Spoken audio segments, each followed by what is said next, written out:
Hi, welcome to the Underwhelmed Mom's Guide to College Prep. My name is Joanne Calderwood of youarethemom.com, and this is our first episode, and I've entitled it Tips for High School Juniors. Now, the junior year of high school is a very important year where college preparation is concerned, and I'm going to share with you just 4 tips for how your high school junior can be preparing for the college entrance process. The first tip is in the first semester of the junior year to pick 3 to 5 colleges that the student would like to visit. And if your student only comes up with 2 colleges, that's okay.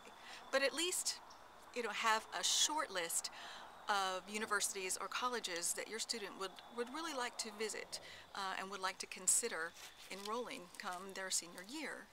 Now, in this day and age of internet, you can certainly go online and get a lot of information about colleges and universities, but you don't really get a feel for a college unless you're actually on campus. You can read a lot of junk about them on their website, but you don't actually know what they're really about until you plan that campus visit. And that's where you really get that feel. And all 4 of my students, it's taken visits to campuses for them to actually get the feeling of, you know what, I think this is where I really want to go. So in the fall of the year, pick 3 to 5 places, and by December, visit one of those, just one of those places, okay? Now, I recommend that you don't go and visit campuses on their prospective student days. True, you're going to get a lot of handouts, free stuff, and all that's really nice, but I like to go and get a feel for what's really going on when they're not trying to impress prospective students and their parents. And I don't like crowds.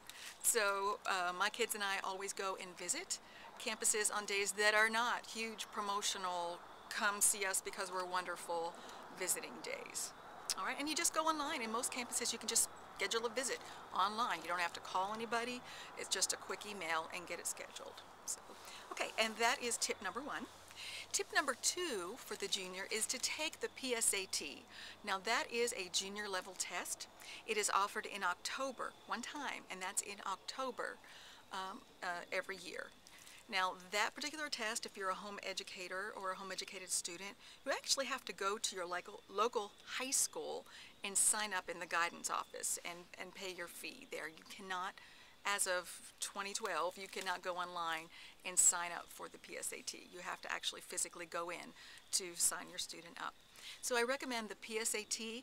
Also, I recommend that each junior takes the SAT and the ACT by the end of DEC.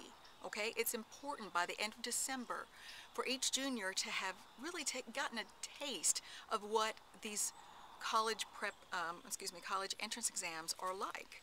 I recommend taking them earlier, but if you have a junior who hasn't taken them yet, go on. Get your feet wet, take the ACT, take the SAT, and see how you do, and see what your preferred T is, if you will. Okay, so that's step 2. Take the PSAT, the ACT, and the SAT by the end of December. Then get your scores back and take a look.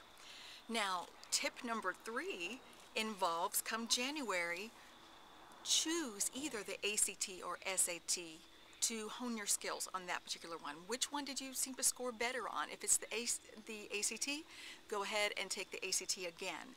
Now, by visiting the college campuses and asking questions, you're going to find out which test your prospective colleges and universities prefer. Technical schools often prefer the ACT, but nowadays they'll also convert an SAT to an ACT score. So check when you're on your college campus visits, ask which one, if they have a preference. If they don't, in January, hit the ACT if you like the ACT, and keep taking it until you get the scores that you need for scholarships or even just for entrance into the top 3 to 5 schools that are on your list. Okay, so you can take the ACT 3 times between December and June. Take the SAT 3 times between January and June. Go ahead and hone those skills. Practice does make perfect where these College Board exams are concerned. Find out which one you're better at and go in there and beat that test with a yes I can attitude. And the 4th tip that I have is to Do logic puzzles in the background. Just the junior year earlier, if possible, do logic puzzles in your spare time for fun.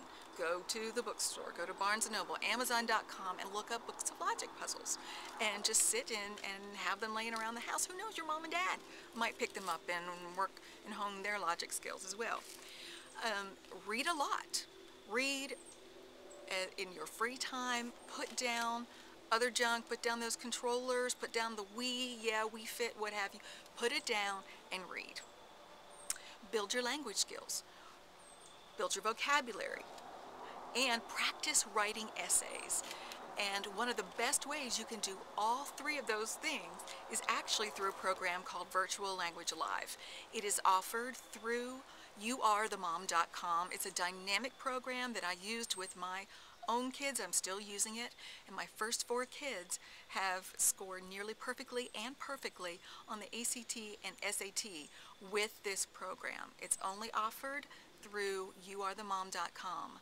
So take a look at that, and that is tip number 4, to be working on the logic side of things and to be honing your language skills, your reading skills, writing, vocab building.